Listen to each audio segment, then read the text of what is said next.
I'd like to move now to viewers' questions. Now, this first viewer's question is from Kelly from Utah, and she wants to know, what are some key plays you think China may make this year in regards to currency manipulation and or with the constant trade issues and military buildup in the South China Seas? What will China do toward advancing those conflict areas, you mean? Yes. You mean what will the United States do to aggravate those conflict areas? Is that what you really mean? Well, I'm not sure. I mean, it's just the viewer's question, so... Yeah, I know. I know. It's a viewer question who apparently latches on to the propaganda narrative that China is stirring things up. I want to bring to the front how the formation of the question reveals the ignorance of the questioner in posing the question, in placing most of the responsibility for conflict on China. So let me answer the question. I have a client named Jerry in Hong Kong. Jerry lives in an apartment building. And in the apartment building, it has a doorman out front. And the doorman said to Jerry one time about a year ago, "Hey, Jerry, I've got my son. He got himself a job. Can you believe it? He's paid $100 a day by a certain organization that I think is part of the U.S. government. They're paying him $100 a day to hold a placard and yell things as part of a large group regarding the South Sea island dispute." So is China stirring things up, or is the United States stirring things up? If we had Chinese ships running through the Caribbean islands on a regular basis, would the United States say, "Why you have all this activity in our territorial zone?" Of course we would. So when the United States does it in the South China Sea among their islands that are mixed in with the Japanese territorial zones, the Chinese object, but we blame them when we have no real need for sending our ships through those channels. So once again, we're stirring things up. The United States in 1999 was part of a deal with Britain to give most favored nation status to China. Was that China stirring things up? Or was it the United States setting up shop for $23 billion worth of foreign direct investment with Canada, $23 billion, U.S. and Canada, in just the first couple of years, in China for a low-cost manufacturing zone for export into the United States for benefit to the corporations, but no benefit whatsoever to displaced workers? Was that China stirring things up? Or was that the U.S. and the British trying to exploit China? You can go after one story after the other, Elijah. Every single one of them has the United States and Britain on the wrong side of doing the right thing for American and Western workers. So what's the prospect for the future? Well, I'll tell you where it's heading. Trump is going to want to bring back a lot of industry to the United States. He's starting with his target of NAFTA and the Mexicans, but there's going to be a good deal of industry. I've got a different client. I don't want to mention name or region because he's a prominent player in his own little region. But he said, "Jim, I told you about what happened in Tianjin with the explosion, a big fertilizer warehouse with 8,000 tons of fertilizer. So the effect was pretty much similar with a micronuclear device." He told me about that, but he said, "Jim, I got to tell you something. I know about 20 different small factory owners, and they're all leaving China. They're all Westerners, several are Americans, and they're all leaving China because they see the writing on the wall with Trump." And Trump has talked about an import tax. At the same time, he talks about a reindustrialization of the United States. So we already have an early view of exodus for businesses in China. I think it's going to continue.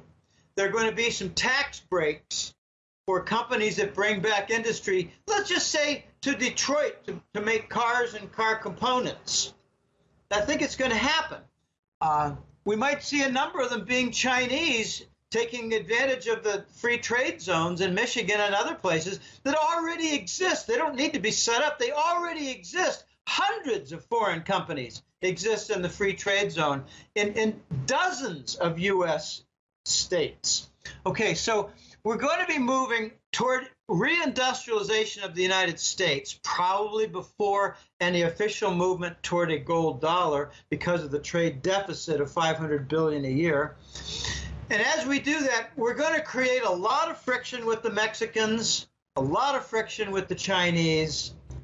And I don't think Trump really minds that the Chinese economy might slow way down in its growth, because he's going to be working feverishly to build up the U.S. industry. So that's the prospect I see, and I don't see it moving toward war.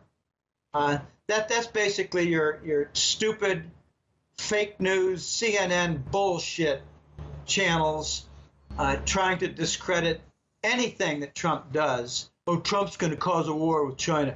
No, and we didn't cause a war in Europe called Ukraine under Obama, and we didn't cause a war in Syria under Obama's watch with a fake terrorist group called ISIS that we fund, that Israel supports, Saudi supports, UAE supports. Oh my goodness. The hypocrisy. I have two goals. I want to see McCain arrested for treason and CNN shut down for propaganda. Those are my two goals.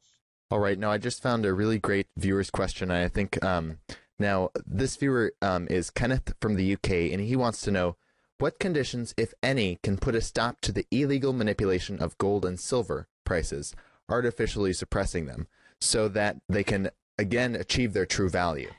Introduction from a foreign source of the gold trade note. Introduction in foreign banking systems of gold used as a banking reserve asset.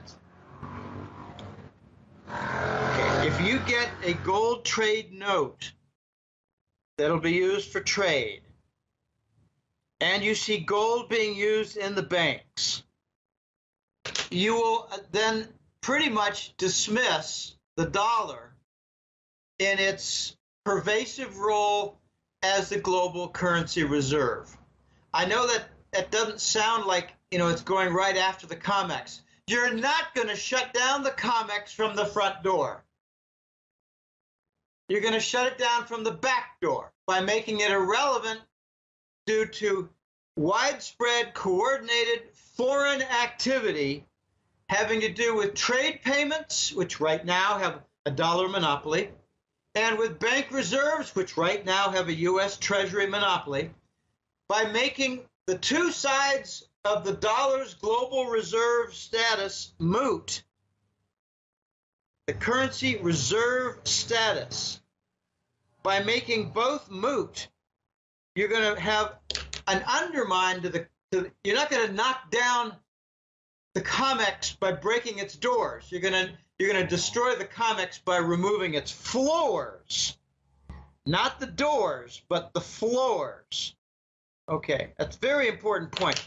So when the gold trade note comes into being, there's going to be a lot of demand for gold in order to secure, with equity placement, a deposit, if you will, a shipment of oil, a shipment of grain, a shipment of container vessels, and later to guarantee, say, a multi-billion-dollar commercial deal, like, for instance, what Euroraj put forth, which is a great example. The Indian nation contractors doing a health industry IT contract for Arab states like Saudi. It might be a 5-year deal worth $2 billion. Okay, they seal the contract with a gold trade note. Okay, deals like that, commercial deals that involve consulting, involve placement of equipment like tech telecom. Okay, deals. Okay, so when that happens, the gold demand is going to really shoot up. On the other side, when countries decide that, we've got like Korea, we've got well over $100 billion in treasury bonds in our banking system. And we think it's all at risk because we've got 6 years of the Fed printing money to buy the U.S. government debt. You cannot monetize the debt of the U.S. government and redeem toxic bonds held by the big banks within the same country, the United States, when the whole world uses the same treasury bonds as the core asset foundation for their banking system. You can't bring Zimbabwe into the global banking system. You can't do that without big consequences. So the United States slows the opposition by attacking any nation that gets off that rail system called the dollar.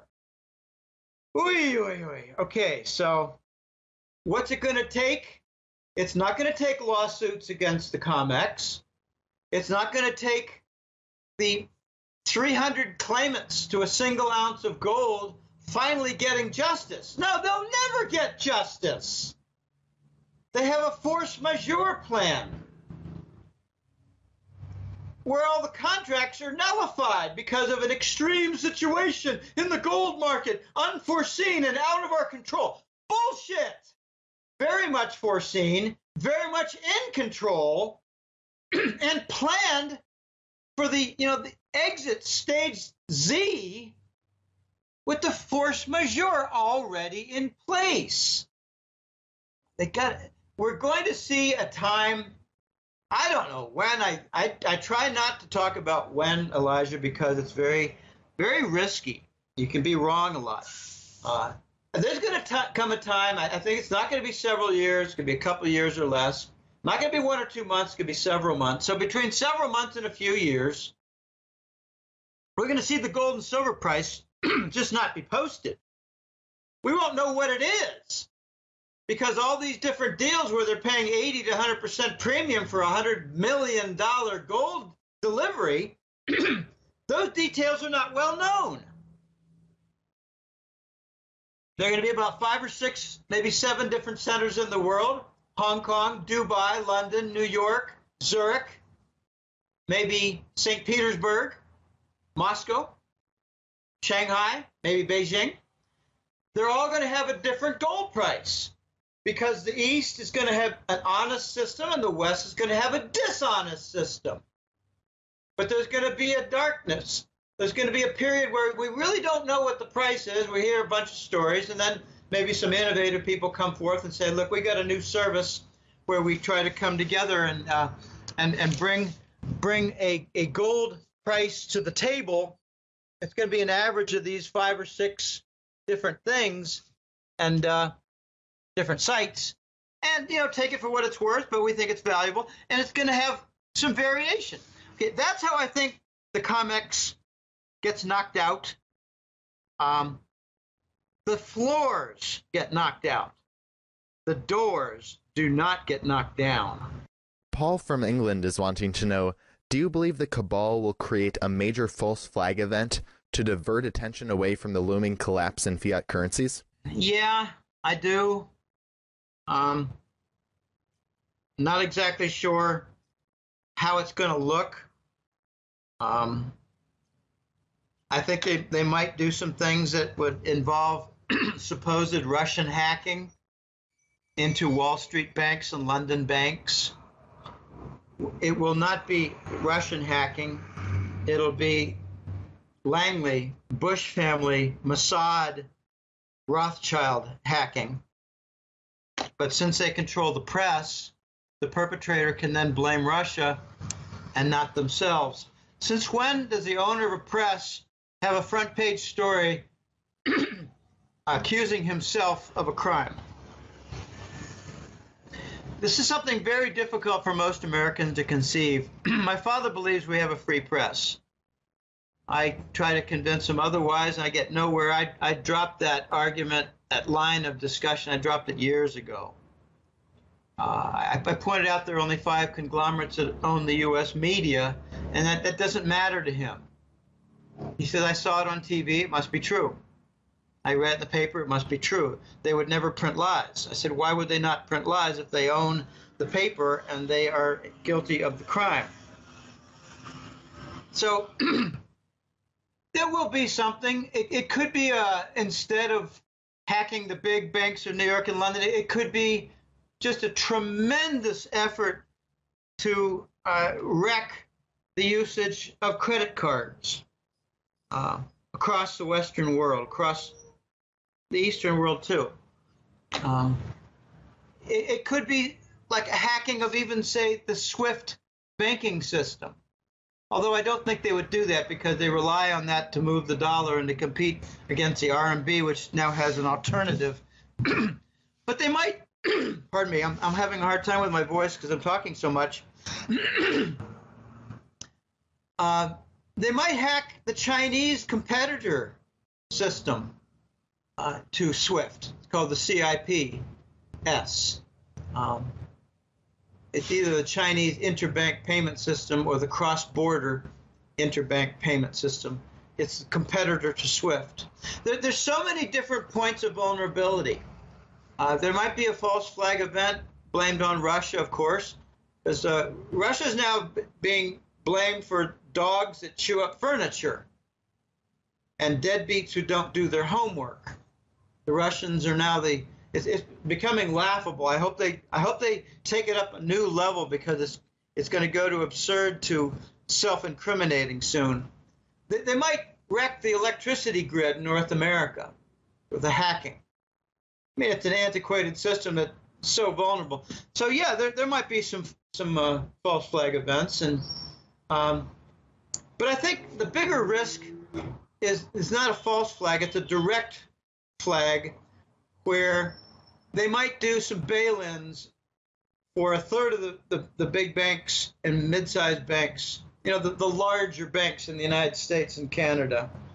They might do a bail-in and just take 30%. I don't think that would qualify as a false flag, but it would qualify as an event to really slap Americans and Canadians in the face for a wake-up. I've been saying for the longest time, until Americans lose their bank account and stock account and have trouble buying well-supplied and moderately priced food, so banks and supermarkets for food. Until that happens, I don't think they're going to wake up. I just can't see it happening. They're so distracted now by, race riot stuff that all paid for by Soros NGO groups. And now Obama is a main NGO coordinator for fighting Trump and resisting, what he called it, there's a group that I don't know the exact name, but it's basically fighting for democracy. It's not, it's fighting for fascism against democracy. So everything's being turned on its ear. Okay, I hope that answers. I think this is going to be our last viewer's question, but moving to this viewer's question, they want to know, what do you think about the recent alliance between Russia and Turkey? Also, do you think another coup d'etat is possible in Turkey? Wow, the Turkish situation is extraordinarily complicated. They are bitter enemies with their own neighbor in Greece. They're a member of the NATO. They're a very important member of the NATO because of the closest country located to Russia. They lie on the Russian border. And any mission that is designed toward Moscow would originate from Incirlik base in Turkey. Turkey, I'm just going to rattle on all the complexity factors here. Turkish Air Force Base for NATO is the #1 stopping point for the Afghan heroin. It might make some other stops in Eastern Europe, but it makes a very, very large volume in heroin shipments in Turkey. And from there it goes to France, Italy, and Germany. The heroin! The heroin! The heroin that the United States produces in Afghanistan for the European streets and the American streets. There's a large number of missing nuclear warheads at the Turkish Air Force Base. of U.S. Label.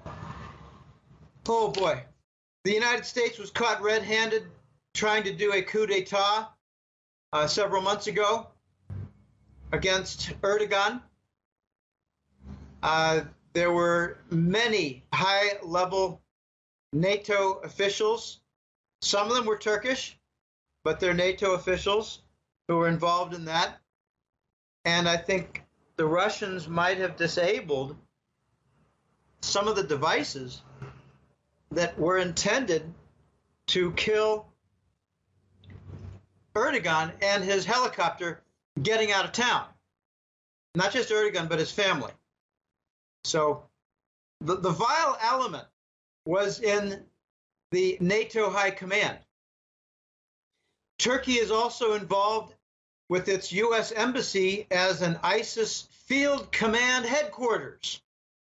We're breaking international law using the Turkish embassy with the U.S. flag to promote terrorism, kill civilians, and coordinate things for ISIS. The United States, British, and Mossad from Israel are running ISIS. Turkey is also involved in some big disputes with the Kurds in northeast Iraq. The Turkish are very instrumental in raids in Syria under U.S. command. So, if you're wondering what's going to happen with the Turkish and Russian relationship, you have to bring to the table all these extremely complex issues that relate to the conflict. I contend that the most complex country in the world right now is not Saudi Arabia, which was responsible for holding together the the petrodollar complex and standard. I believe it is not Ukraine, which is where Europe and its two sides mix and fight over Russian control of, say, energy source. Now, I believe the most complex nation in the world right now is Turkey, for the reasons I just stated, in a rather long 3 to 5 minute preamble to describe the complexity in detail. And I left out several different things. Turkey is where East meets West with Islam. There are a lot of non-Arabs who have Islamic faith there. You have the United States harboring Gulen, who is the radical Islam Grand Poobah. I don't even care what his real name, his title is. The Grand Poobah. He's in Pennsylvania, protected by Obama. And he's running various little terrorist strike groups in Turkey that are killing civilians. Why are we harboring in the Poconos of Pennsylvania someone who's responsible for civilian murder in Turkey? Because this is what we do. I don't know what's going to happen with Russia versus Turkey, but I do believe it's going to be rather constructive. There have been some projects that have been revived. After a couple of years of conflict following the Turkish military downing a Russian Su fighter jet, that was about a year ago. There was a lot of conflict between the two countries. That has all been kind of smoothed over. Of course, there have been, victims and families who have been, harmed, but I think there have been some restitution of those victims. But here's some of the projects. The Turk Stream Gazprom gas pipeline is now back on schedule. It needs to complete certain elements, but when completed, it'll be a detour workaround that does not involve Ukraine and supplies Southern Europe. That's back on track. There's a gigantic nuclear plant construction contract that the Russian Rosatom was building. That's back on track. There's a series of gigantic natural gas storage centers in Turkey that Russia was to build. That's back on track. So I think you're going to see constructive engagement between Turkey and Russia. But the real prize, I think, that could come, I'm not going to make this a forecast because it's just too big. I think Russia eventually could, I'm just not going to make it a forecast, Russia could take control and pay rent for the Incirlik NATO base in Turkey and bring it into commercial means, for commercial purposes, toward trade and not war, because the United States is not about trade, it's about war. We don't use the Turkish Air Force base for trade. We use it for war. We have nuclear warheads there. We have hundreds of airplanes, and some of them disappeared right before the coup attempt that we organized, the United States and NATO High Command. Why did they remove them? So the jets wouldn't be commandeered and stolen by the Turkish other side, the nationalist side, that would resent the coup attempt. Imagine a Turkish Air Force base in New York involved with attempting to kill and overthrow the President of the United States. We don't think in terms like that. But the United States and the Americans think we have the right to have Air Force bases across the world and kill their presidents in the name of freedom. Wow. In the name of fascism. All right, let's move on. All right. Well, I think we'll have to leave it with that. But Jim, Willie, thank you so much for joining us today and giving us your time. Before we let you go, did you want to share with the viewers any last thoughts you had and where they can find you online? Oh, last thoughts. I'll tell you, my main concern right now is how compromised and diverted Trump might be so that he cannot carry out his agenda. And the other main concern I have is for the speed to which the non-dollar alternatives gain momentum and usage with volume. The internationalization of the Chinese RMB is moving along, but you could look at reserves in banking systems and trade payments, and you're still way under 10% for the Chinese currency. It is not challenging the dollar yet.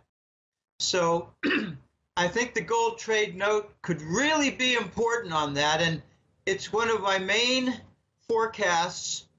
It's one of my main points of focus, the gold trade note. Securing trade with payment backed by gold and not the Treasury bill. It's a big, big focus, and I think it's tremendously important. Those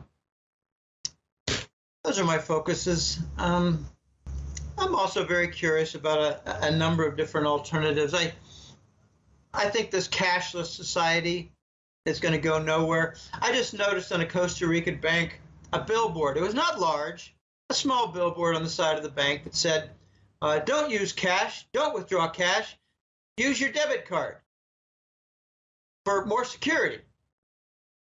Well, if the debit cards are hacked, that's not secure. I think withdrawing cash from an ATM machine is very secure, because this is not Manhattan, where thieves wait at ATM machines to steal money from people who withdraw from ATM machines. I've never known a single American or Tico here, a Costa Rican native, who's had anything stolen while walking away from an ATM machine. I hear many, many stories about fraudulent debit cards.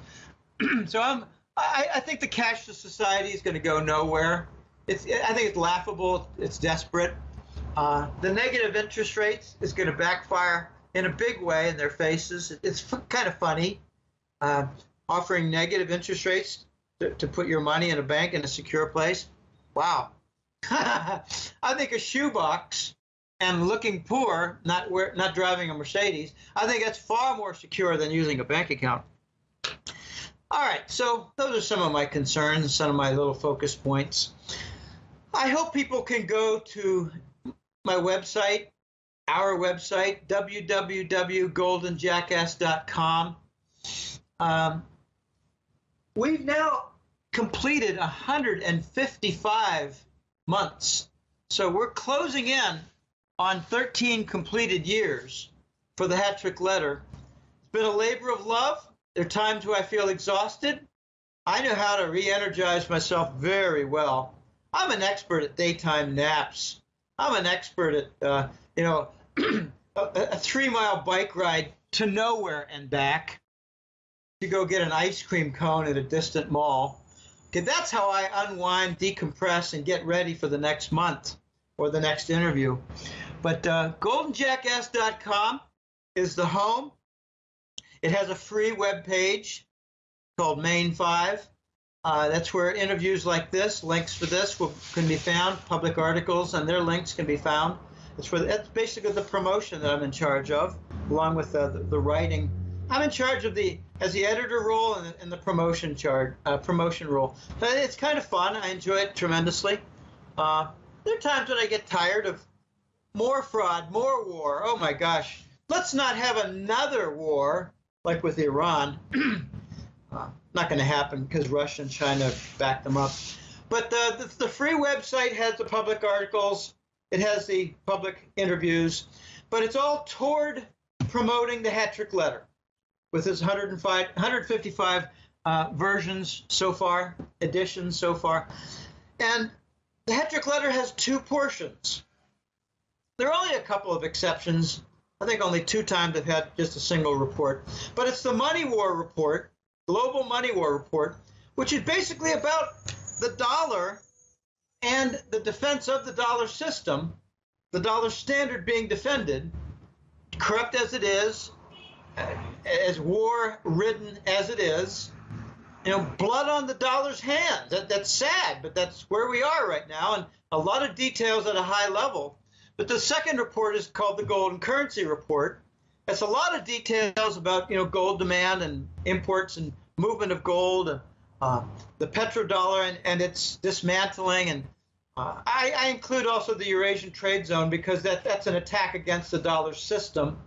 But those 2 reports are the monthly regimen, and got a lot of clients. And to be sure, some are very happy with it, but to be sure, others are suffering from the economy. And, it's a collision of both.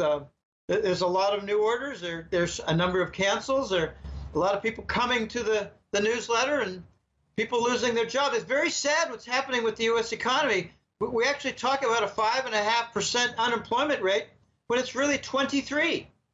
If you happen to count the people who don't have a job, the official jobless rate is nothing more than an interstate, a group of state unemployment insurance collection count. That's all it is. 5.5% is the percentage of people who collect unemployment compensation insurance. It's not the unemployed. Oh my goodness. So, we debunk a lot of the bullshit that's out there regarding the fascist state and its Reich economics. I maintain, Elijah, that the United States, starting in 2007, has seen between a -3 and a -5% economic growth. In other words, a 3 to 5% economic recession every single year. And I got the data to back it up. Got the shadow government statistics from John Williams to back it up. They're calling inflation growth by not properly reporting how high inflation is. That's what they're doing. That's their main trick. And we really didn't even have an interest rate hike last December or December 2015. That was a fake hike. The hike was really an adjustment to the reverse repo. I discuss these things. I debunk the lies and false stories and the propaganda. We're at the final stages here, Elijah, of the failure of the Keynesian adaptation to the economic and financial structures. It's failing in spectacular fashion, requiring war to defend the dollar exactly as I forecasted in 2004 and 2005. So thanks for having me on, Elijah. It's been a pleasure as always. All right. Once again, thank you so much for your time. Okay. Thank you. Bye now.